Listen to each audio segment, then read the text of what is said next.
hello to Elvis Dumervil, inking him to this 5-year deal. I think it's a good look for Dumervil because if you look at his stats, and I'm going to bring that up on the screen, let's take a look at that right now. We're looking at Elvis Dumervil's stats, and I'm telling you, this guy for the 2012 season had a total of 54 tackles and 11 sacks.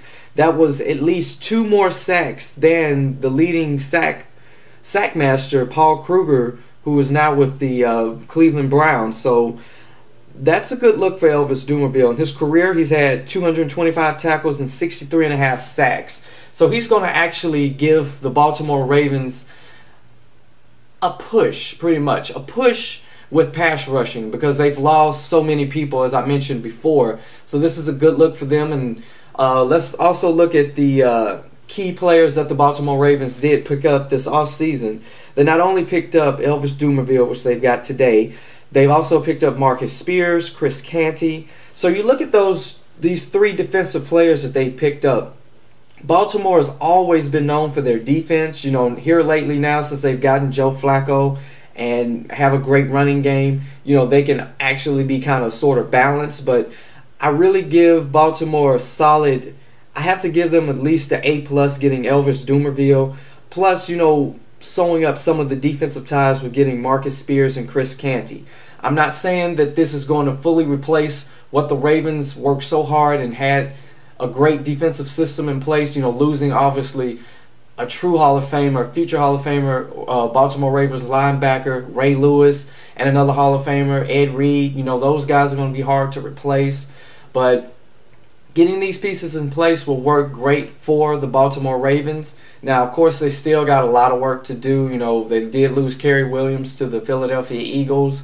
So they're going to need some probably more help at corner and linebacker. But this is a start for the Baltimore Ravens because a lot of people looked at them as dejected and depleted after losing so many of their key players that were the success of them getting to the Super Bowl and winning it. But this is a start for the Baltimore Ravens, so we'll just have to see, you know, how this situation plays out. And I'm going to also tell you, with Dumervil being off the free agent list, I'm going to want you to look at my top free agents that I see that are still out there for teams.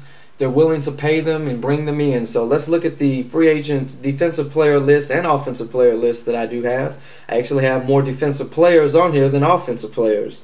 Defensive end Umenyiora is one. You know, there's reports that the Atlanta Falcons were actually showing him a little southern hospitality last week. So I would look for Umenyiora to possibly sign with the Falcons. You know, right now they don't have their pass rusher John Abraham, who's, you know, pretty much he's been visited by Seattle.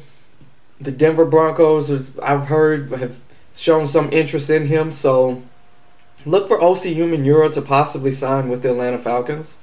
Another piece, Dwight Freeny. Since the Broncos have lost Elvis Dumervil, I'm thinking Dwight Freeny is going to be a sure-in deadlock for the Denver Broncos to pick up because you know Peyton Manning played with this guy for a number of years. He knows the work ethic that Dwight Freeny has.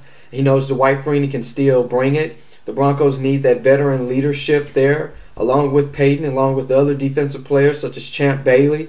So this is going to grow exceptionally well. So I'm looking for the Denver Broncos to sweep Dwight Freeny and go ahead and pick him off so they will have a great defensive end or a linebacker, whichever they choose to use.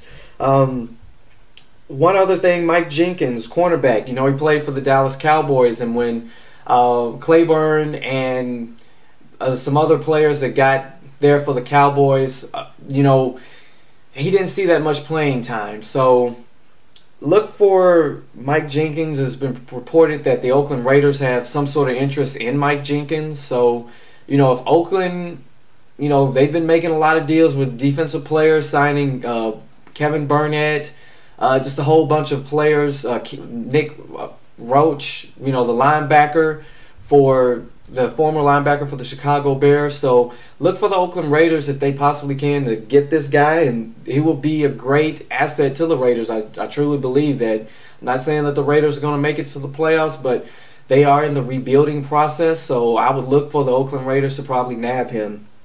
And next on the board is, surprisingly, one of my top free agents, Urlacher. he didn't obviously like the gestures that the Chicago Bears did in going out to get him, emailing him a one-year deal worth $2 million. I watched ESPN and got a lot of players' takes on it. You know, Hugh Douglas weighed in and said for $2 million he would do it, because there's a lot of players right now that are currently out of work that don't even see that amount of money, and that it was a nice gesture. And then I hear some people saying that it was the way that the Bears approached Brian Urlacher. Instead of giving him a phone call, instead of giving him, I guess, a little bit, probably more years on the contract, a little bit more money. Maybe that was the case. I don't know. But be that as it may, Brian Urlacher is a free agent. So there's been talk that Denver, Oakland might be his destination. But I've also heard that the Cowboys might be in there, because Rod Marinelli, the former defensive coordinator for the Chicago Bears, is now in Dallas. Monty Kiffin, who is, a well-respected defensive coordinator who has that cover 2, that Tampa 2 defensive scheme. Brian Urlacher has been in that defensive scheme. He's been a beast when he's in it. So, you could see the Cowboys. I'd be shocked if the Raiders actually could pull this off. The Denver Broncos could be a team who needs some veteran players. Last time they had Keith Brookin, they brought him in last season. So, hey, look for the Denver Broncos to probably make a move for it. But I'd say, my gut feeling would be it's either got to be Dallas. If they can sign him, because they obviously don't have that much cap space available. But if they could sign him, that would be a huge asset for Brian. And plus, he'd have the defensive scheme plus his old defensive coordinator there. But it's between Denver and Dallas, I really believe. But, we'll just see what happens. The next thing we're going to talk about is Major League Baseball. Are you guys ready for baseball season?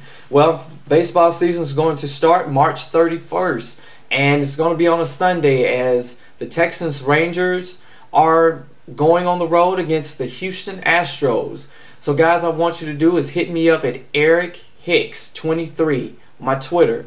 Let me know what you think about these two teams being the opening for the season for Major League Baseball. Let me know who you think is going to win, who's going to be the top players to make an impact in this game, because I really want to know. I really want to hear what you guys got to say about it. Hit me up on YouTube. Let me know, comment. Let me know what you think. Also, the Yankees, in need of home run hitters, I guess, acquired Vernon Wells from the Angels. So it's a good pickup for the New York Yankees. Of course, they've had a lot of injuries. Derek Jeter, has had problems with, is he going to play, is he not, due to injuries. Alex Rodriguez, the story about the Yankees right now. So I think this is a good pickup for them, especially before the season starts.